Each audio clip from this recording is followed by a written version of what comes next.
college basketball, I would say one of the best times of sports in general, and us getting an opportunity to talk about our Florida Gators that are, I guess you would say, according to Joe Lunardi, still first four out, but there's various other experts in the field that have the Gators in, but we're going to get all into that.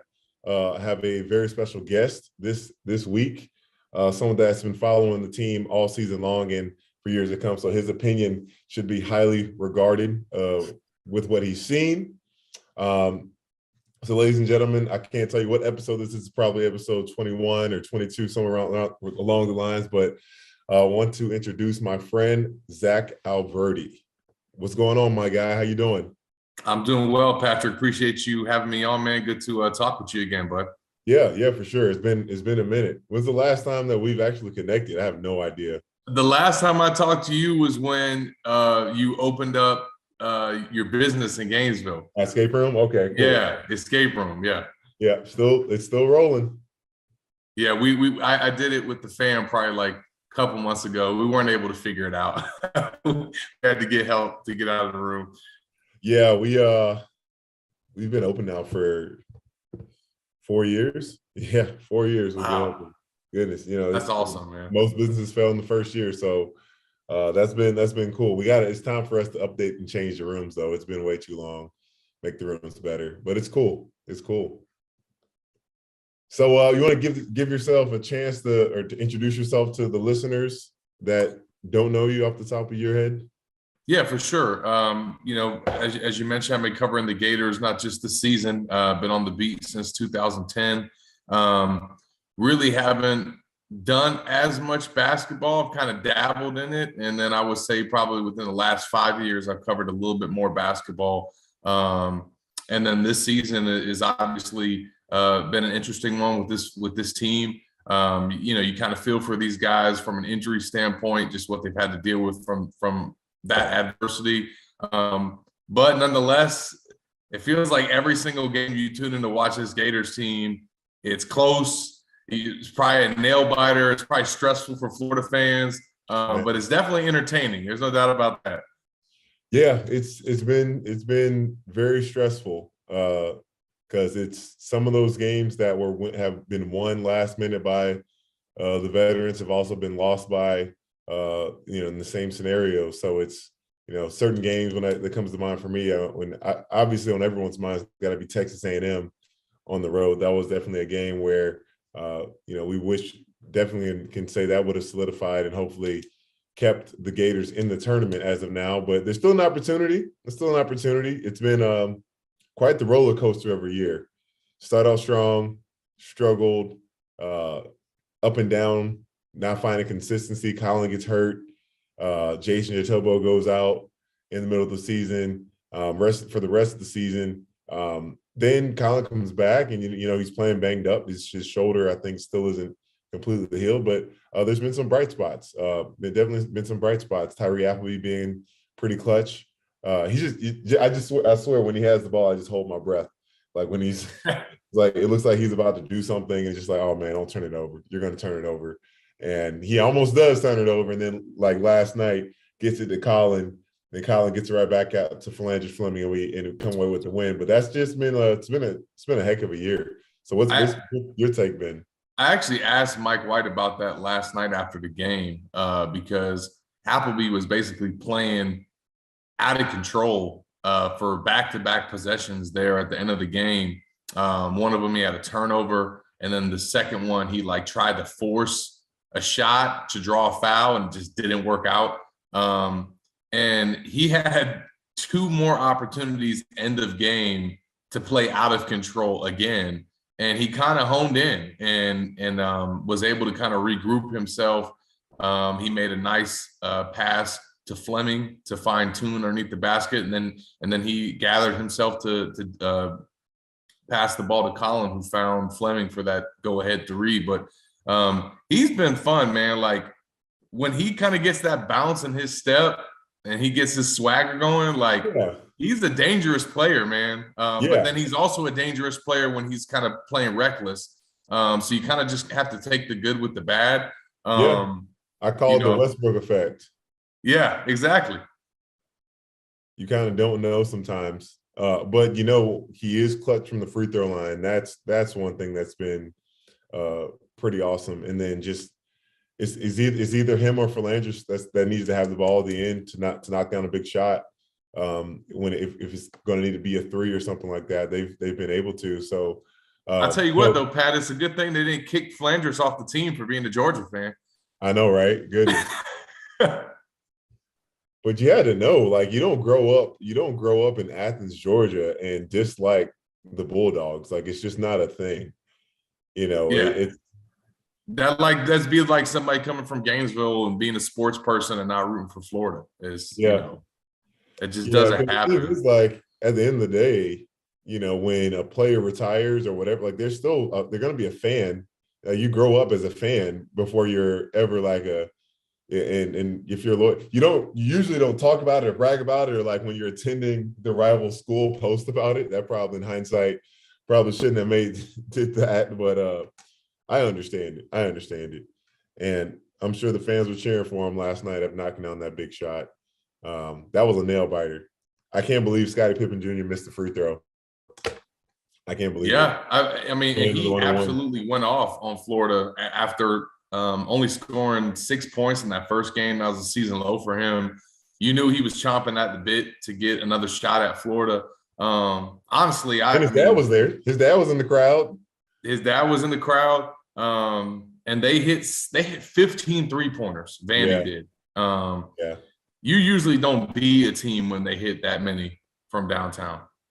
Yeah, if you would have told anybody that Vandy was going to knock down 15 3-pointers in a game that and tell them that they were going to lose, you'd be like, man, you got to be out of your mind. There's no way they're going to lose that game. But somehow the Gators did it, and they were able to still have a chance to, before the SEC tournament, to move from first, next four out, because they're not even in the first four out, and they're in the next four out.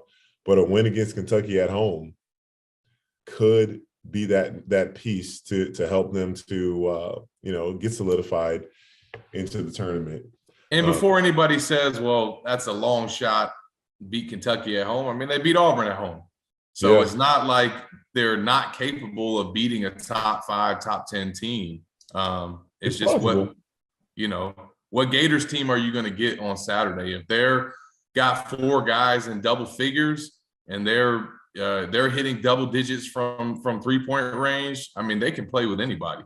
I think when you're not talented enough, because they don't, Kentucky is always full of 4- and 5-star recruits, and even the veteran guys that Coach Cal has transferred in are top tier caliber players at the schools that were prior to this. So when you're going against that level of talent and ability, undisciplined basketball is not going to win a game against Kentucky, against this team. Undisciplined, you can overcome a poor shooting night. You can overcome that, but you can't allow Oscar Tshiebwe to have 10 offensive rebounds, or Kellen Grady to knock down 5 threes, or Sahvir Wheeler can't have 8 or 9 assists. Those are things that have to be, we have to disrupt, attack them on the glass. You're going to have to get someone in foul trouble. You got to be aggressive. Oscar Tshiebwe is fantastic and superb as he is. He's not a shot blocker in that sense, where you have to fear he's not which is kind of a great thing on his part, because he doesn't typically get in a lot of foul trouble. Mm-hmm. He usually stays on the court for the majority of the game. Played 39 minutes in their loss recently to was it Arkansas? No, not Arkansas. Yeah, they lost recently to Arkansas. But yeah, it's possible. All things are possible. It's just like, what do the Gators have to do to win that game? Yeah, I think one thing for sure is if the timing was going to line up for Florida in terms of having the right mojo for this matchup, I think the timing is now. Just given the fact that they've shown and proven to themselves that they can beat a top 5 team. That's number one, I already mentioned. But I think just really coming off of these last 2 games, they struggled on the road in the SEC to start this year. So to put 2 back-to-back games coming off of a really disappointing loss to Arkansas, to go out on the road and beat Georgia and beat Vandy, you know, they got some feel-good momentum going into this matchup. And it was cool to see that that post-game locker room celebration with Mike White. I don't know if you saw it on Twitter last night, Pat, but he came around the corner with the speaker and had to crank that Soldier Boy and made the whole locker room go crazy. Did you see this? No, I don't. I don't really like social media. I just have to be on it because of work. So as soon as the game came over, you know, Mike does his interview with the radio, interview with TV, and the players are already in the locker room, like waiting on him. So I don't know where he found the speaker, connected it to a Bluetooth, and got some Soldier Boy playing. But he came around the corner with this speaker on his shoulder, and the whole room just went nuts. Some really good videos that got taken. Keontae got like the whole thing on his IG. So it's just cool, man. Really? Crank that? Yeah. The go-to song. Yeah, I guess that was his go-to song. He did the what he thought was the most appropriate thing in that moment. Okay, hey, I'm not hating on it. It works. There's a moment, it's a memory that they'll never forget, and they got the win. So guess what? You can't tell anybody what to do when they come away with that win like that. So yeah, there's a possibility for the Gators to make the tournament. But overall, you know, what have you in comparison to other years, injuries have been a big part of Coach White's tenure. But what stood out to you more so this year than any other season so far? If you just that they haven't tanked. I think it could have been very easy for them to tank and just not be competitive over the course of this year. Not a lot of finger pointing that happens with this group. There's not a lot of bad body language and just bad energy. And I think that's been impressive to see, because it's very easy to fall into that when you got your best players out and guys keep getting banged up and you just feel like you can't catch a break. The resiliency that they've shown has been, I mean, I think this is probably one of his most resilient teams that he's had since he's been here. Yeah, that's a great point. I have not seen, if any, bad body language. You know, it's a guy getting frustrated at himself, but there's never been, frustrated at whether it's missing shots or making a poor decision here or whatever it may be. But as far as, hearing things, guys pointing fingers at or anything, or seeing that, it seems that these guys really love each other and play for each other so much that it's like, hey, I got your back. Let's go into the next play. You know better. We know better. I don't need to tell you. But I'm sure behind closed doors, like when they had that Texas Southern loss and had the Oklahoma loss, that they had conversations to themselves of being able to unlock and to get into each other's faces or whatever it may be to get them to respond. But what have you seen of Coach White this year? Because I just can imagine it's been it's got to be so frustrating as a coach sometimes when the product you have, but it's hard to practice. It's hard to keep your guys out there healthy, and just all the types of things that just kind of get in the way of that. It's got to be kind of, because sometimes you don't know who you're going to get and who's going to be able to play. Yeah, I mean, even this past game in preparation for Vanderbilt, they only had 9 guys to practice with. How do you get ready for a game with 9 guys? And they've been in that boat, I think, for a lot of this season. So, Mike did kind of address it. I forget what game it was or what week it was, but just he kind of talked about not just this year, but the past 2 years with the Keontae Johnson situation. Just what these guys have had to go through and the mental toll that it's taken on them. I mean, think about that, Pat. I mean, to see your best player on your team and what they went through with Keontae last year, not even knowing if he was going to make it or what his health situation was going to be moving forward. Yeah. To fast forward to this year, you lose Colin, and not as serious of a situation, but you did lose him for 6 games in SEC play. But with the Jason Jatobo situation, they were like it was like deja vu. They found themselves in a hospital visiting their teammate who was about to have surgery, and his season was done. Yeah. And they had to go through that and process those emotions and then go get ready to play a basketball game. And that's 2 years in a row that they've had to do that. And as a coach, as a head coach with a staff that's trying to deal with those emotions themselves and also get their guys ready to play and get them refocused and keep their minds on basketball. Again, yeah. I don't know how many coaches could have managed that and had a winning record or kept his team competitive in the way that Mike White has done. And I think you got to give him credit for that. Yeah, you got to give him credit for that because, this at the end of the day, these are 18 to 22, 23-year-old kids that are playing a game that they love and none of them had experienced, especially what happened with Keontae. That's a once in a, that doesn't happen often at all, that someone just collapses on the court and goes in that situation, how scared that was for them and to not know if he was going to survive. And then for Jason, who started playing really well, finding, he had to get re-inspired to find his commitment back to the game.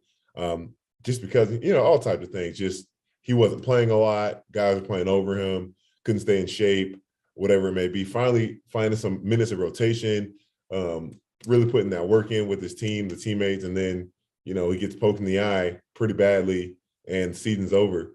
And even from this aspect and standpoint, the man that Coach White is, he's sacrificing, giving up another scholarship for Keontae Johnson. And I 100%, it's the right thing to do.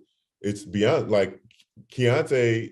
This is a situation that you don't just say you're an inconvenience. We don't need you. Once you're a need you, like that would be the most. I would, and if fans were applauding a move like that, or just saying like, just having the mindset of Keontae taking up a space, like no, he committed to the University of Florida. He's part of the family.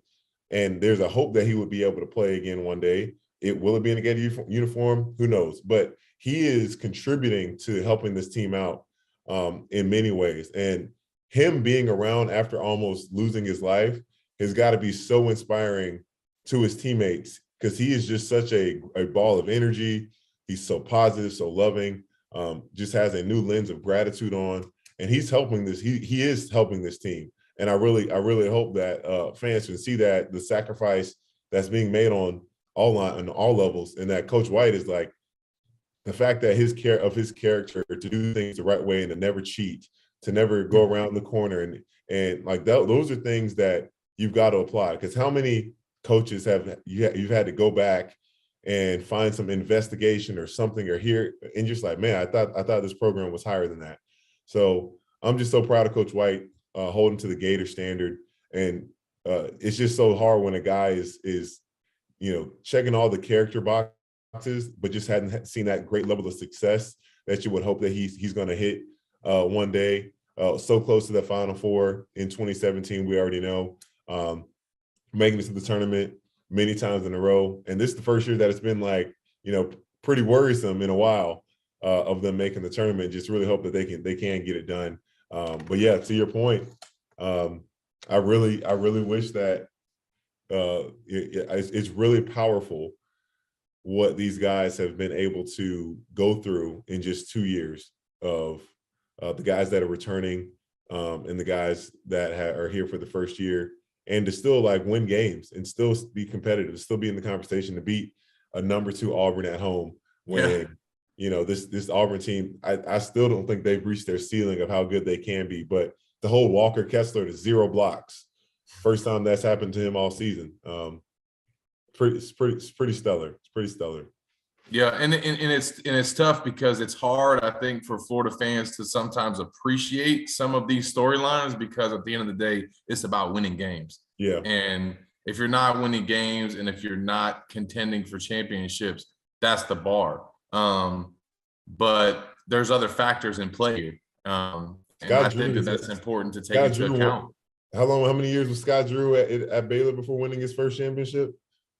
Oh, 20? Of course. And I think, last year, I mean, we're beating a dead horse at this point, but to see a first round draft pick in Trey Mann, another draft pick in Scotty Lewis, and then a healthy Keontae Johnson and a Colin Castleton coming into his own, that would have been a team that would have threatened a lot of opponents last year. So that's definitely a top four team in the SEC for sure, at least.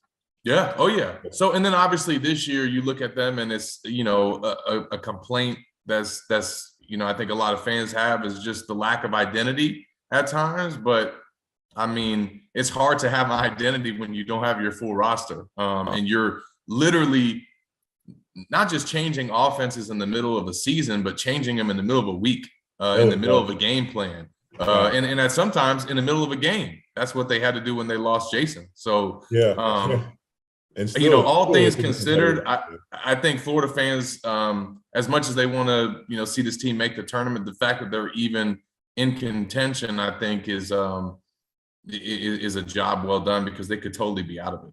Yeah, you could be a Missouri or I was going to say a Texas A&M, but they beat us. Mississippi State. I will say with that Texas A&M game, though, I think that Florida got one back by beating Vandy. I think they stole one from Vandy, just like A&M stole one from them. So yeah. But it's just the theme that you've seen oftentimes is almost every game there's a player fouling a jump shooter. So to no surprise, no avail. That's how you ended up losing that A&M game. But that was what a stretch play there for Philandris Fleming to get that chase down block. Yeah, I mean he went LeBron James Iguodala mode. If Scottie Pippen Jr. makes that layup, it's game over. Yeah. Well, and then he has said last night when I talked to him that he actually heard Vanderbilt was calling out home run before they threw the pass in. So he knew that something was about to go down like that. So pretty heads up play from him to just kind of paying attention to what the other team is saying. Sometimes they'll give you a secret, Wow, that's awesome. Before we move on, let me tell you guys a little bit about our partners over at Bet Rivers Sportsbook. If you haven't signed up with Bet Rivers yet, now is the time because they are offering a $250 match bonus for your first deposit. But what sets them apart is that they require just one play through to turn your bonus into cash money. With their new Rush Pay Instant Approval, withdrawing your winnings is safer, more secure, and more reliable. With basketball season tipping off, get in on the action by going to betrivers.com today or by downloading the BetRivers iOS app. Must be 21 years or older. Gambling problem? Call 1-800-GAMBLER. So, what are you hearing mostly from the outside? From being a guy that's it's on the outside like I am, but close to the media. What are some things that you are hearing in terms of like this team and the majority? I know there's a very strong opinionated minority that they're the loudest when it comes to like where Gator basketball is right now. But from the majority, what have you been kind of hearing from your side of things? Yeah, I mean, from a fan perspective or just overall? Both. Yeah, fan perspective and overall. Yeah, I think it's tough to kind of put a pulse on this program because of all the things that we've just talked about. And when you're trying to judge or you're trying to, kind of really give a stance on where this program is at and where it can go and how it's gotten here. I mean, it's not where anybody wants it to be at. And Mike White would be the first person to tell anyone that. I think that, because of the transfer portal and how things have changed in the NCAA the past couple of years, I think the potential is there for a Mike White to still kind of have the success that he's looking to have at Florida because of the ability now to go out and get some impact players from the portal. And obviously they tried to do it this past offseason, and it's taken a little bit of time for some of those guys to kind of emerge, like a Philandris Fleming. For a while there, everybody had hopes because of his recruiting, and that, recruiting was going well and he was able to get 5-star guys. And that's still the case as well. I think that they're going to always be able to continue to recruit, but because of the portal in this day and age now, like, you got to be able to win and win right away. Florida hasn't been able to do that the past 2 years because of all the injuries and adversities. But if Mike White is back next season, he's got to be able to go out and hit that portal market again, find some better additions than what they added this year, and be even more competitive. Yeah, and it's quite shocking in a sense that he did a fantastic job of grabbing guys that had a resume, from points scored to achievements and accolades. It's just this is the SEC. Is this the deepest that you would say that you've seen the SEC in a while? Because for sure. We all know it. Like, obviously the Big Sky is not the SEC, nor is the Big South or whatever league and conference. But like, do you think that was just like a huge determining factor when it comes to the transfer portal now? Like, what league did this guy come from next year? Is that going to be because like, I think for McKissick, Myron Jones had a broken finger. Philanders Fleming, it took him a minute to figure things out. CJ Felder, he's had some flashes, but nothing that you would say. But he's been hurt. He's been hurt and banged up. Too. Yeah. It's I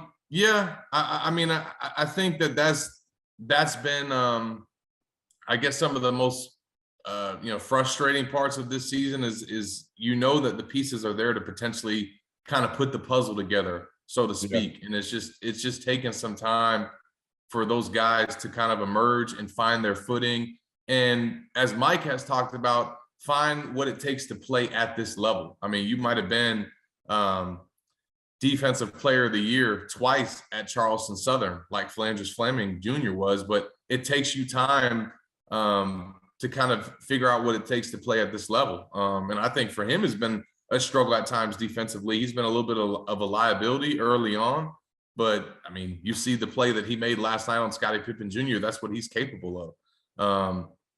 But I mean, the one thing about Mike White and his staff is they've always been able to go out and get some high profile players, whether that's from the recruiting ranks or whether that's from out of a transfer like a Kerry Blackshear. And they have a good culture here. And as long as they're able to do that, you just got to hope one year that you can get all the right pieces together and have a magical team. Yeah, it is a good culture. It definitely is a good culture. Every interaction I've gotten a chance to go to the program and see and sit in practice, like the culture of accountability, of being a straight shooter, of being direct, but also loving and just positive, and the expectation of coaches like nipping any bad body language or anything that's taking away, nipping that stuff in the bud and getting those guys out of it right away. Because that's what you got to do, because it leaks over. There's spillage that can affect I realize that, if you're wasting 10 to 15 minutes of practice on you or sulking, or the team's not getting better, like, and you don't want to waste, because nowadays there's a measured amount of time that you can practice, and you can't reschedule practices. Once those hours are put in for the week, that's what it is. Coach White kicked the guys out of practice one time, and 5-10 minutes they had to come back. For us, because there was no, Coach Donovan, if we weren't starting practice off well the first 5 to 10 minutes and he kicked us out, we weren't coming back until like 12 o'clock midnight, because the rules allowed you to do it that way. But now they can't. So they just have to find other tactics and ways to get these guys focused on their jobs. But let's go back to this league, to the SEC. It's a 4-team race right now, and Auburn has a big time game tonight against Mississippi State. I would say being who Auburn is, being a top team in the country, they're going to get the best shot from everybody.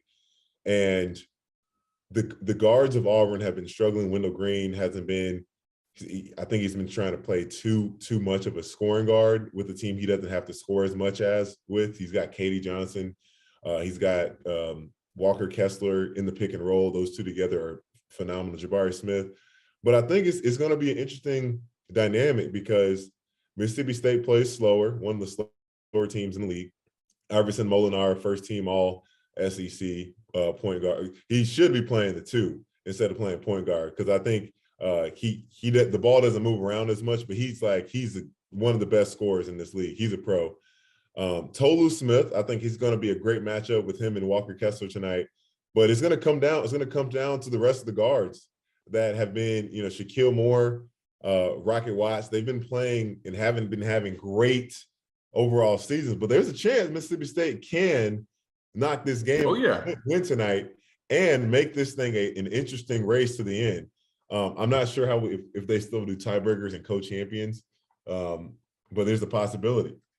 Who are you thinking right now to get it done? I think Arkansas is the most dangerous team in the league right now. It's hard to argue against that, man. Just given the way that they played against Auburn and played against Kentucky here recently and played against Florida. I mean, being able to come down to the O-Dome. It's just tough. Man. They are just like the perfect example of where this league is at, how far it's come along, and just the quality of teams and players too that have just created that parity to where you feel like you can go out any night and another SEC team can beat another one. So that being said, I still really like Auburn. Bruce Pearl, his energy, it could be obviously I think his team can feed off of that, and when things are going well, I think he gets a little discombobulated at times. It was funny when they were playing in the O-Dome and it was halftime.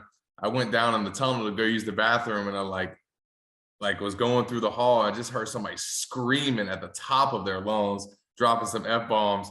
And I came around the corner. It's Bruce Pearl just laying into his staff.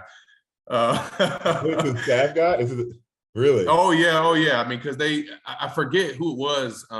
They were having trouble stopping somebody from Florida, and he was just complaining about it. That they didn't have an answer for him. Colin? Had to be Colin. Probably. He's a guy that, I feel like he's the type of coach that can take his team pretty far. But it's really, I think a lot of times they feed off of his energy and his composure or lack thereof. So, where they go in the tournament, I think is really going to go off of how he can kind of manage his team and manage his emotions. But after them, I mean, honestly, I could see 3 of these teams making the Final Four potentially. Because it's hard to. Kentucky, they can get rolling, and Oscar can just go in beast mode once they get into the postseason, and they can make a run. And then we've talked about Arkansas and their potential too. So no Tennessee. No love for the Vols, man. They're a talented team as well. I don't think that they're maybe as lethal as some of those other squads. Plus, I just got no love for their fans after the way they booed Jason Jatobo in Knoxville. Oh yeah. That was pretty messed up. I forgot. Like he was faking the injury. Like, come on, guys. Yeah. Why would? Yeah. What do you think it takes to build a program the way that? Because Coach Pearl has showed out. He's turned the program that Auburn was irrelevant when I was playing. Sure. They were. It was one of those teams where like, all right, put the win on the schedule. They don't really have anybody, and then Coach Pearl comes in, and within a few years, their Final Four team should have won the game because a double dribble call didn't get made. Yeah. Against Virginia, but now the expectation for Auburn is going to be always a top 5 competitive team in the SEC, always make the tournament. What do you attest to him being able to do that, and what's the blueprint for other programs like Georgia, for Missouri, for Ole Miss had a bunch of, I think if Ole Miss was healthy all the year, they'd be in a better position. But those bottom teams right now, Coach Stackhouse has had an injury plague every single year. He hasn't had one season where guys. And honestly, I think so much of it, Pat. Things got to go right for you and your program. You got to stay healthy. You're going to have injuries, but you just can't have injuries that just decimate your roster. That's one thing that Auburn's had going for them under Pearl. But more specifically to him, I just think certainly what he does from a recruiting standpoint, he's all in there and he does a really, really good job at it. He's just got the type of personality, the resume that recruits, it gets their attention. And he's the type of guy that they can see themselves going to play for. And then on the court as well. I just think his brand of basketball, his energy on the court, and the way that he gets not just the players into it, but the fans into it. And he's ripping his shirt off and he's, going into the student section. I mean, that type of stuff makes a huge difference. I mean, not everybody can be like that, though. That's why he's special. Who's the third coach, in your opinion, that would take the shirt off? We got Bruce Pearl. We got Musselman. Who's the third guy? I have no idea. I don't know. I think Coach White would do it. No, maybe. There's no way. No way. They asked him about it after he beat Auburn. And they asked him, did you think about taking your shirt off? And he just stood up and walked out. He wouldn't even go there. Well, he was also trying to be careful because I think he wanted to watch what he said in the post game, because he was hoping maybe that Florida could avoid the $50,000 fine for rushing the court, but that was coming. Did they get it? They did get it. Yeah, $50K. Even though that wasn't really rushing the court, that was more like a pep rally in the middle of the court. At least it wasn't $250 like Arkansas got. Yeah. Well, they hit him with the first time offense, so that's why it was only $50K. Oh, okay. I'm sure you talked about that week, Pat. But what do you think about that?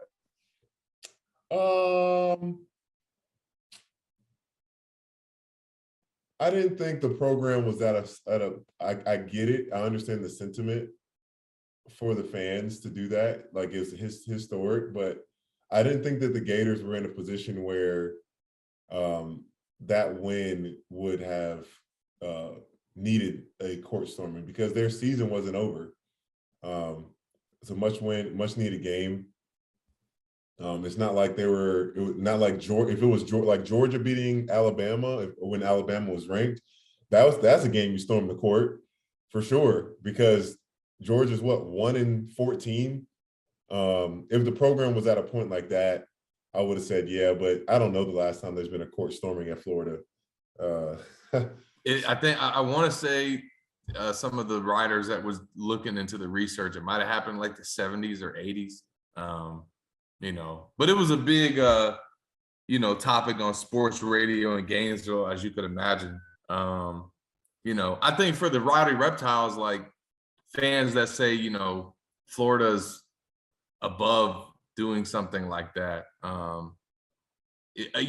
Maybe for the fans and everybody else in the arena, that's the case. But for the students in the Rowdy Reptile section, like, they were babies when the Gators won national championships last. So like for a lot of them, the Gators haven't necessarily been an elite basketball program in the last, in as long as they follow college basketball. So it maybe doesn't seem as out of place for them as it does for the rest of the Florida fans that sit other seats in the arena, because it was literally just the students that rushed the court. It wasn't anybody else. Right, yeah. I mean, usually, isn't it only the students that kind of rush the court?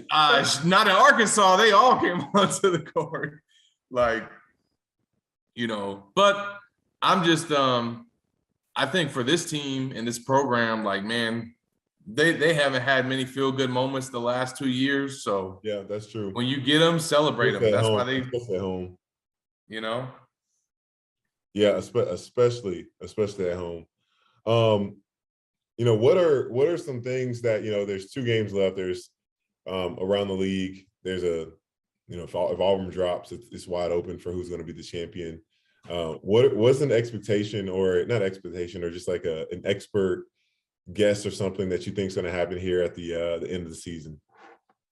In terms of the SEC tournament? The SEC regular season and the tournament. Ooh, man. I think that Auburn's going to be able to take the regular season title. But I don't necessarily know if they'll win the tourney in Tampa. I think that right now, to your point, I think right now Arkansas is the hot team, and they could be the one to watch out for. And if they win the tournament in Tampa, boy, everybody's going to be on notice heading into March Madness. Arkansas, yeah. Who are they? Your prediction that you think they could get it done?